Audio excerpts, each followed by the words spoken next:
What's happening, Shredder Nation? Jesse James Jamnik here with a impromptu live. I love these. I love these. I get these thoughts and I'm like, shit, I gotta go live so I can get these out because if I don't, I forget. Does anybody else do that? Do you have these great thoughts and then you wait on them for too long? And before you know it, if you didn't write them down or make a mental note or make a voice note, all of a sudden this great idea just goes poof and you can never get it back? I do that shit all the time. Anyways, this wasn't announced, this wasn't planned, but I wanted to put this information out there because I feel that it's very valuable and it can definitely help a lot of people. So, two things that I want to touch on, two things that I see happening or coming up quite often, questions that people have. The big question is I finished the 11-day ER shred. What the hell do I do next? Right? Like, what do I do? Do I keep going? What do I eat? What foods do I eat? And the second thing that I want to touch on is, maybe you're a person that you did the 11-day ER shred, you followed it to a T, you didn't cheat at all, and what the hell? Like you lost 5 pounds, you lost 3 pounds, and other people lost 25 pounds and massive inches, and you're wondering, my cat is right now eating the paper on my floor, like no joke. Like legit eating my notes. Like this cat is psycho. Anyways, what's up, Diane? What's up, Heather? How are you? Guys, tag some people, hit some buttons, get this out there because this is really, really important. Okay, 10 minutes on each thing and we're gone. We have a 8 o'clock call tonight, the big team call. Make sure you're on that. If you don't know how to get on there, ershred.com, second page of the website, right at the top. Click the button, boom, it takes you into our Zoom half hour of brand new testimonials that seriously might make you cry. And then we're going to break down the ER shred real quick. But let's get to this. So you did the 11-day ER shred. You want to do an 11-day ER shred. What do you do in between? First of all, 5 days is the magic days. 1, 2, 3, 4, 5. You want 5 days in between that you're doing shakes and meat and butter and salt. And in between the shreds, you might even want to play around and add an avocado or add some cauliflower or add some broccoli or add some asparagus. Did Jesse just say that? Hell yeah, I did, right? Because, as you guys know, if you've seen one of my lives, I got my crazy cat. Go on. She doesn't know whether she wants to go in or come out. Anyways, so you can play around. Like that's the thing is we bring you to baseline, and then your job is to reintroduce foods. Now, what would I suggest? What would I suggest? I've stayed clear of this because I believe in you. I freaking believe in you more than you believe in yourself. I know you know what to do. You are your own best doctor. You know your body better than I know your body, better than Sean knows your body, better than anybody knows your body. But you might need a little guidance, rightfully so. I get it. So I would highly recommend that the first foods, the first actual different foods than the meat and the butter and the stuff that comes in the ER shred, right? The shakes. The first food that I would go to is avocado. I would go to olives. I would go to squashes. Why? Why? Avocado, amazing healthy fat, loaded with potassium, 420 milligrams of potassium in an avocado. However, the calorie count is very high. So don't go crazy. Maybe you eat a half an avocado. Yes, the call is at 8 o'clock tonight. Don't go crazy, but maybe you eat a half of avocado as a snack or you have it with your dinner and you start to introduce that back in. It's a way to give your body more fat. Remember, your body is learning now, especially at the end of 11 days. Now, it's going to take longer, but it's starting to understand that holy crap, fat is freaking the way to go. Fat is the ideal way for it to gain energy. Your body's starting to realize that. You're starting to realize that. No more crashes, no more cravings, no more binging, no more holy crap. I can eat a whole bag of potato chips like you don't even want to anymore. Understand? So you're starting to switch over. So introduce slowly is the trick. There is no right and wrong. Now, do you want to go eat fried foods and donuts and whatever the case may be? Um, I guess if you want to, like, I'm not here to say don't do it. I don't think you're going to feel very good. I don't think you really want to. Like, why would you be here in the first place, right? So, you can introduce vegetables, you can introduce stuff, but I would start slowly. And stuff like the cauliflower, for me, broccoli's no bueno, but for you, broccoli might be great. Those types of vegetables are they're not as high in carbohydrates. They won't spike your insulin. They're going to give you more vitamins and minerals and nutrients. And then you can transition over back into another 11-day ER shred. And if you got big goals and you're not even close to where you want to be at, or you want to keep going, bang, you just revert back to the shred again. So you're actually playing around with your body and the hormones and the metabolisms and all that kind of fun stuff. So experiment. Be a scientist with yourself. One of the biggest things that I did over the course of the 15 plus years that I've been doing this is I use myself as a human guinea pig. Why can I help people? Because I jacked it all up, because I've tried so many different things, because you know what I mean? I've pushed and prodded and tested and just made it my life, right? So perfect, Susan, asparagus for you, right? I always said we're not demonizing vegetables. I just need you to understand food. I just need you to understand food. Now, how do we go past that?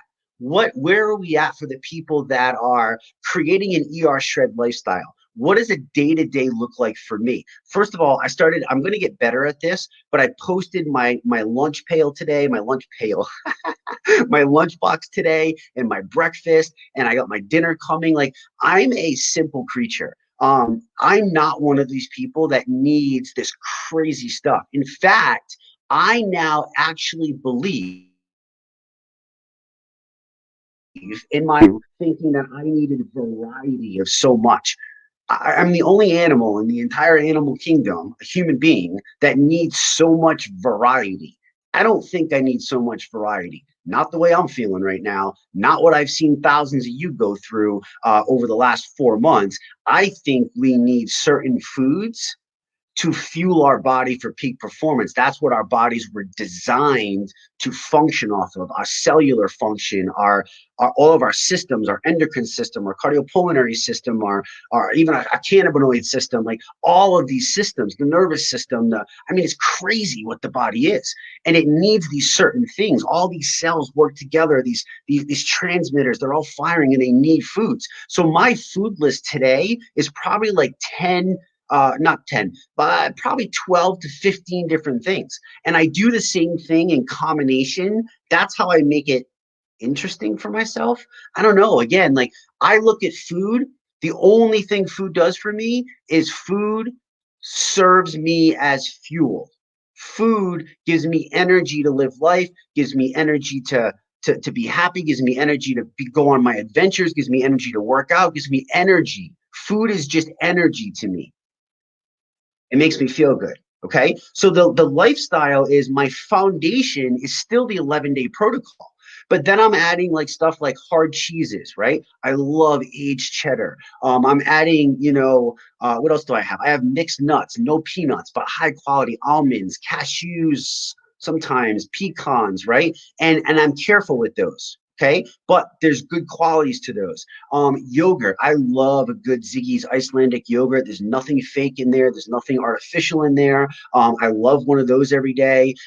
Fruits. I work out like crazy. I'm an ultra runner. I do a lot of strength training. Like, I can afford the fructose. Again, this is my body. I'm sharing with you my story. You figure out yours. But this is how I live the lifestyle. For dinner, it's meat and it's an egg scramble and it's maybe a small amount of vegetables. I have like a little tiny bit where it used to be half my plate, right? So I just made that flip flop. So that's daily life. Now, where am I at? 9 minutes, 30 seconds. I promise we got to be 10 minutes. Okay, so that's that. If you have any other questions, post them into the comments, but hopefully that helps you. Deep breath.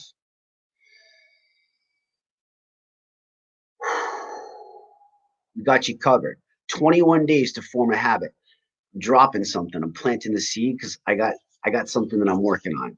21 days to form a habit. We're creating habits. We're creating lifestyle, right? Tired of this bullshit of this diet mentality and all this type of stuff. So that's how you do an 11-day shred. After the 11-day shred, how you change it into a lifestyle. It's not much different. Just don't be scared of food. Just choose wisely. Again, how do you want that food to serve you? That's the choice you need to make. That's it. I'm done. Okay. Next topic is I did the 11-day ER shred, Jesse. I followed it to a T. I didn't cheat at all. I did everything that the manual said. And I only lost 5 pounds. What did I do wrong? Could it really be that? Could it be this? You start playing games. Deep breaths. You did nothing wrong. Comparison is the thief of all joy. It's easier said than to actually practice. Okay. It takes practice. You're going to have to seriously kick yourself in the ass with this. And I want to just paint a picture for you. You have no idea where somebody else came from. You have no idea if that person was working out prior to the 11-day ER shred. You have no idea if they were working out for 1 month, 5 months, 10 months, 12 months. You have no idea what the body's primed on the inside as. You have no idea if they already started on a process but got stuck and now this is just like the icing on the cake.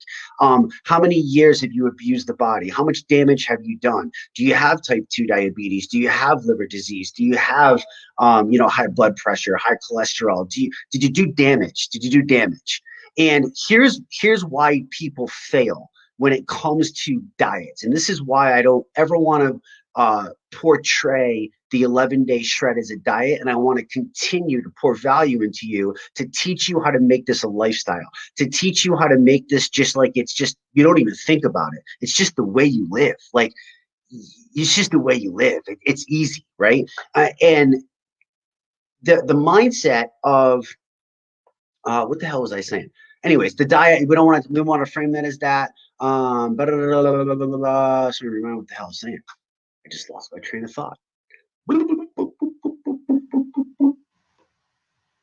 Anyways, okay, back to what I was telling you. So you didn't do anything wrong. Oh, where are you at? How many years have you been struggling? How many years has stuff built up on the inside? What is the damage that you have done to the organs by losing control of your insulin sensitivity? What is the damage you've done by creating mass inflammation throughout the body that doesn't turn off? What is the damage you've done? So while you look at it from the outside perspective, and this I blame on media and billions of dollars of marketing and false promises and fake Instagram bullshit and social media bullshit and all these. Anyways, you get the point, right? I blame it on that because you're looking at something like this and you're not realizing what you're doing on the inside. See, most people quit the gym because they feel the pain of the workout, but when they look in the mirror after a week and a half, they don't visualize the change that makes the value worth the pain. And you're looking at it the wrong way. You're not understanding the bigger picture. So by you removing all of the garbage, the soy, the gluten, the pesticide, the herbicide, the foods that cause your insulin to spike and cause your blood sugar to go out of control, the foods that serve you no nutritional value whatsoever, you've stripped them out of your body. And by you doing nutritional fasting and allowing the body to go through the stages and get into autophagy and the healing process of damage, that's why intermittent fasting is so high on my list. It's one of my recommended things. 1, get control of your insulin, control chronic inflammation. 2, intermittent fast. Those are literally my top health tips for anybody. If you can do that, you're going to live a very healthy lifestyle. You have no idea what this is doing on the inside. So while you only lost 3 pounds, maybe your body wasn't ready to release yet. It's impossible to predict where the body's going to release body fat from. There is no way to target a certain area to where the body's going to choose to lose weight. It's totally dependent on your body. It's just the way it is. So like you can't do an exercise to target, yes, target muscles, but for fat loss, it doesn't work like that. Okay. It's going to happen as it happens. So you don't, maybe your body needed the energy that it was saving from usually using in digestion, and it's repairing the damage to the organs and the tissue and the systems that you've abused and trashed and damaged over the course of years. So while you think you're not getting anything out of this, you're getting so much more than you even understand.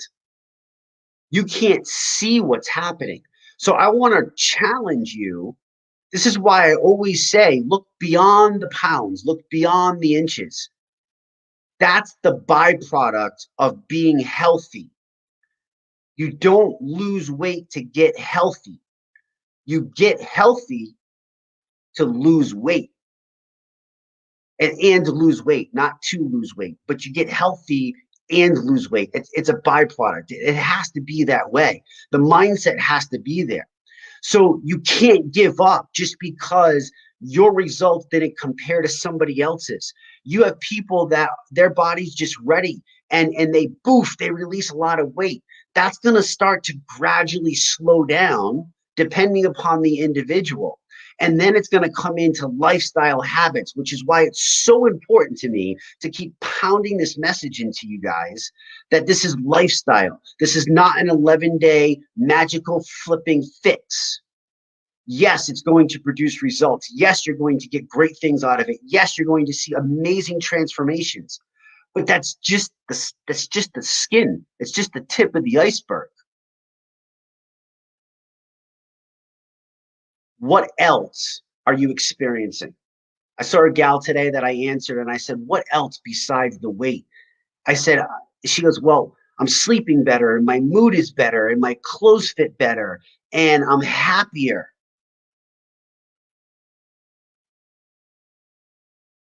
But yet we're trained to focus on, I only lost 3 pounds. That's damaging. That's damaging to the inner juju.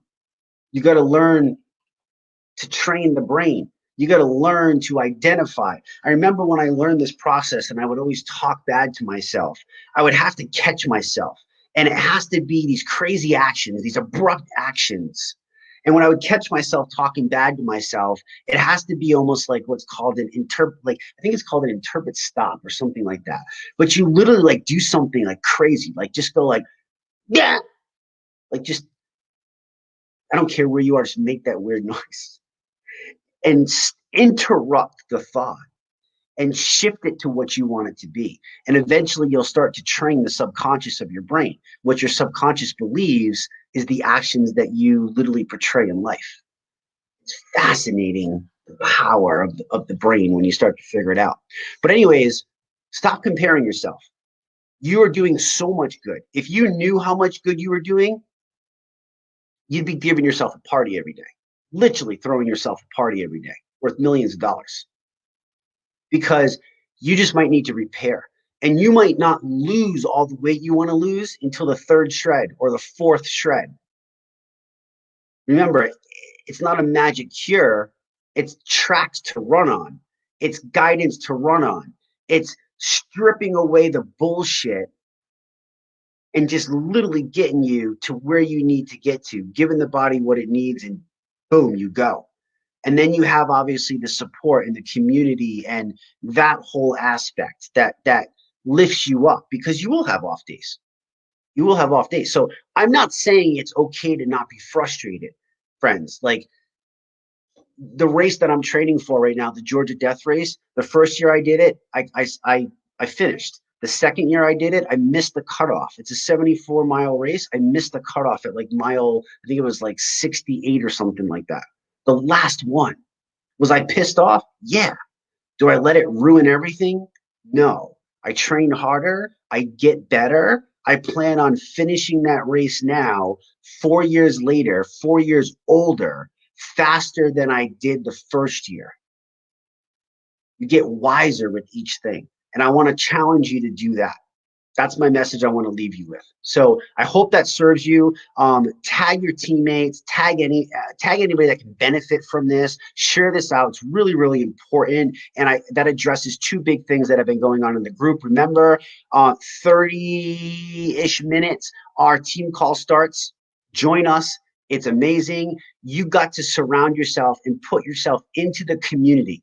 It's not going to work unless you put in some work. Surround yourself, get on the calls, get involved, comment, cheer people on, let us help you when you need it. That's what this whole big community is all about, friends. So keep on kicking ass. I'm proud of you. I believe in you. I know you can do this. Don't you dare give up on yourself. You've done that too many times now. I will fly to your city and open up a can of suck it up buttercup on your ass. Don't you dare give up. Don't you dare. Let's go.